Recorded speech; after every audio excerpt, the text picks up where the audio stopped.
but I wanted to talk a little bit about anxiety and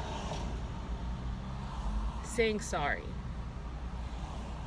And I'm not going to say all anxious people, but I will say myself as an anxious person, I do find myself saying sorry a lot.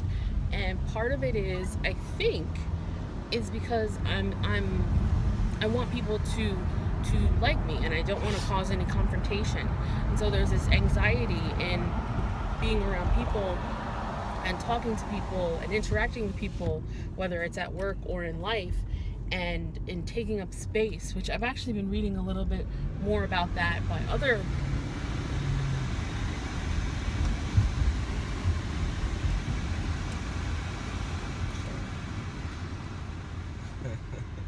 I'm gonna have to cut that out because my face was just like, thanks a lot, sir.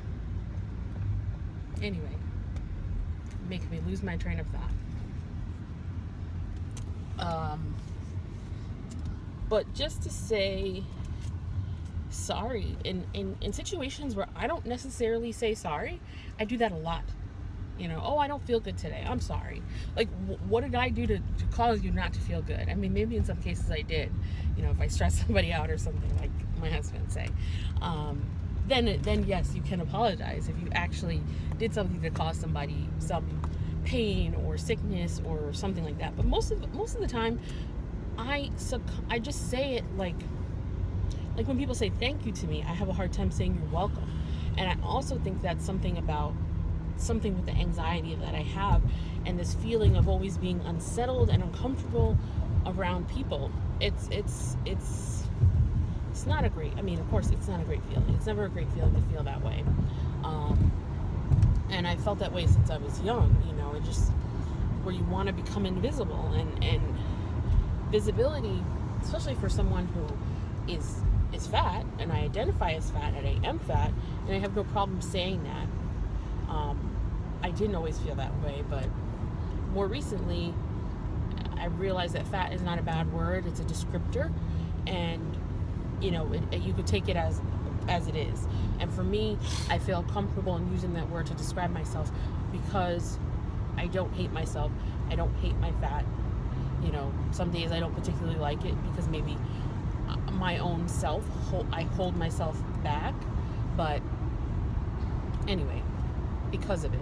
But it's never stopped me from doing anything in my life that I've wanted to do. It was me.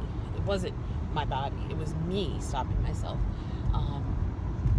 And for a long time I didn't date because I didn't feel like I could, and then I did, and I was like, okay, wow, there's nothing, there's no impediments from me having a full life and living a full life except myself.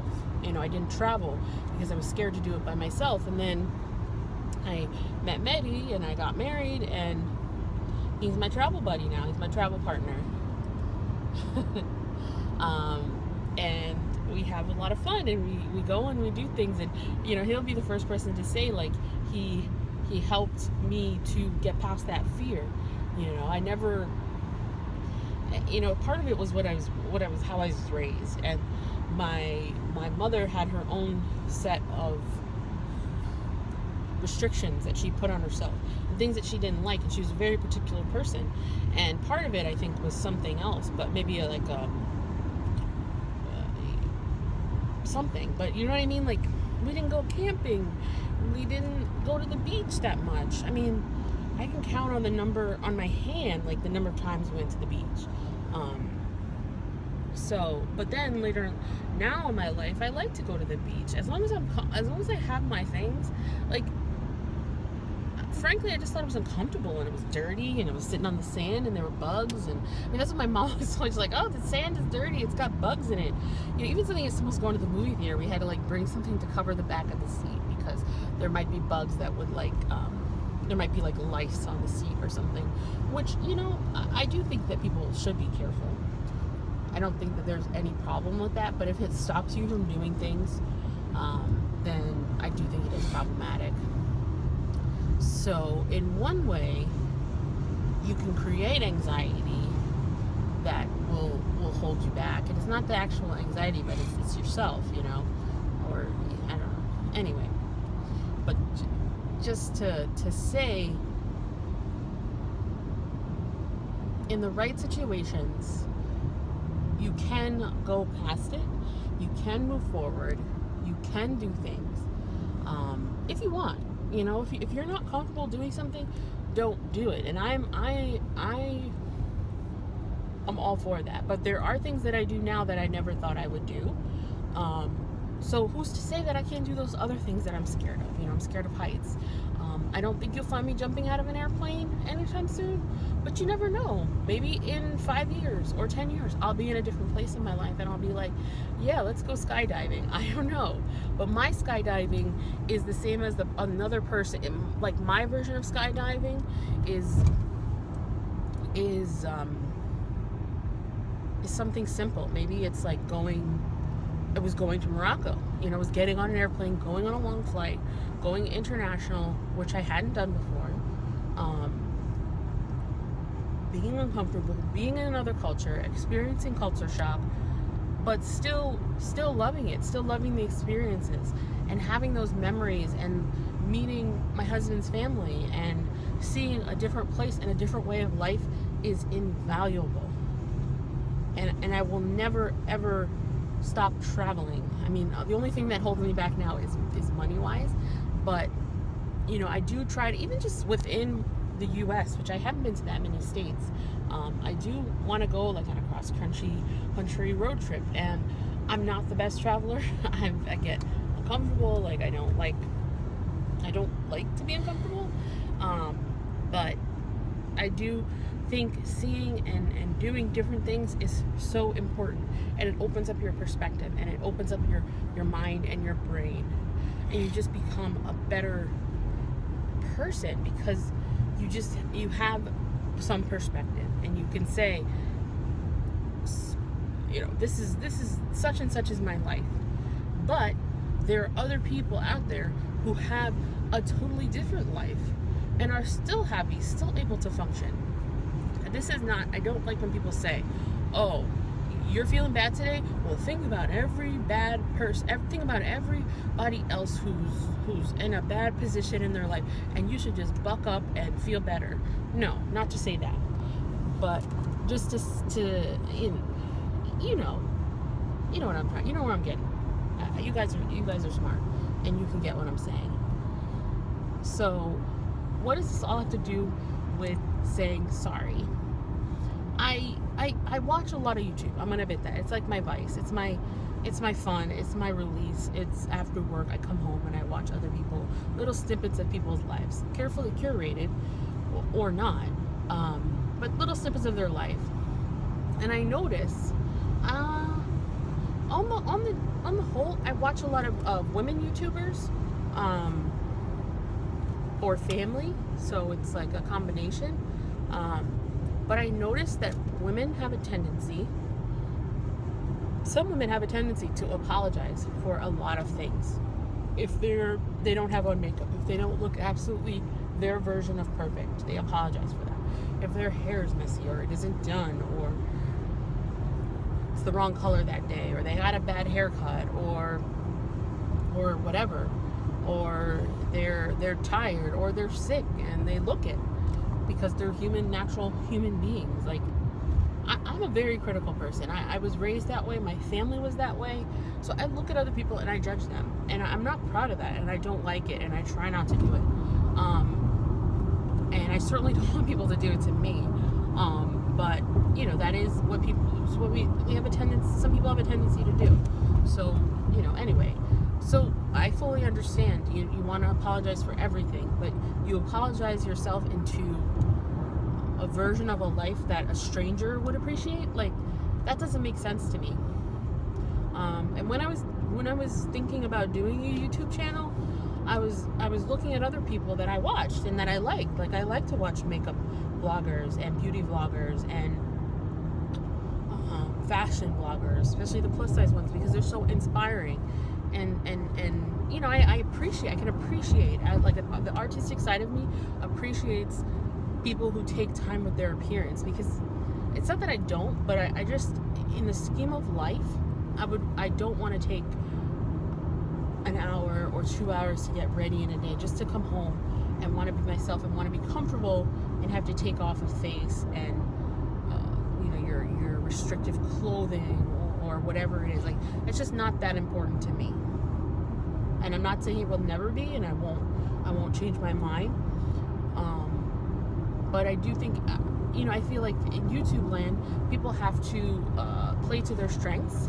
And those are the people that you're like, wow, I like these people. And those are the people that are really popular and doing good, and people like to watch them. Is because they're doing something that they love. But in the moment that they don't, then people can tell, maybe. I don't know. There are some people that just have achieved commercial success in doing something. They found their niche and they achieved their success. And I thought, hey, maybe if I do that, I'll get some measure of success. But it's not something that I want to wake up and do. Like, it's not me. So I have to be true to myself. And part of the reason why I started this channel was to kind of dig deeper and to examine myself and to have myself do new things and experience new things, and to show people out there what I'm doing, even with my anxiety and with my limitations and the things that I hold myself back for, or my circumstances hold me back from, just to push past those and to show me breaking those barriers, even if they're mental barriers, which can be as strong as a brick wall in front of you, a physical brick wall, and to find my fellow anxiety sufferers or whatever it is that you relate to about me, and to say, we share some common features, and we're living life, we're out there. So that's why I'm doing what I'm doing. That's why I decided to do this, is because I wish I didn't have anxiety. I wish I didn't have to talk about this. But because I do have it, and it is such a strong part of my life, and it is so misunderstood, and it is different for everyone.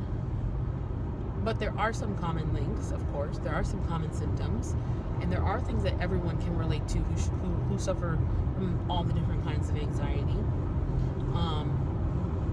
And I suffer from several different types,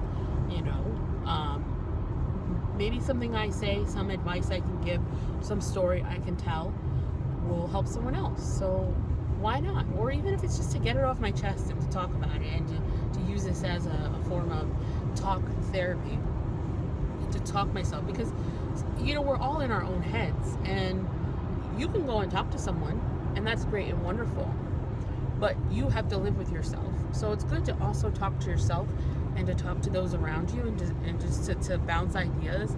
Like, as a student, I remember, my friends, we would talk about our papers or something that was troubling us, and it would help us to move past it. And our friends would be like, here, write this, do that, and you get a paper. You would talk about it, and you would, oh, okay, you know what? Let me go do this and revise this and get that. And you would work yourself out of your own problem. And that's most of your life, is trying to work yourself out of problems yourself. Because believe me, you get a job and they'll be like, oh yeah, we're gonna train you. And you get there and nobody has time to train you, and you just figure it out. I don't know why jobs still keep up this thing where you're gonna come in and they're gonna train you, and you're gonna learn perfectly what you need to get your experience. No, most of the job learning happens on site because you're forced to do it. Is that right, Manny? Yeah. I asked him because he just got recently. He's in a new job and learning new things, and you can sit down and write on a piece of paper and say, okay, this week you're gonna learn this week you're gonna learn that. But when things are happening in real life, things just go, and there's no time for perfectly planned lessons. So what is this all? What does this all relate to? What does this stream of consciousness have to relate to saying sorry? It's just to say that I'm trying to live my life and less of a way to say sorry to people. Sorry for, I feel like, you could sorry yourself out of life. Like, I'm sorry for this, I'm sorry for that, I'm sorry how I look, I'm sorry, oh, today I look ugly.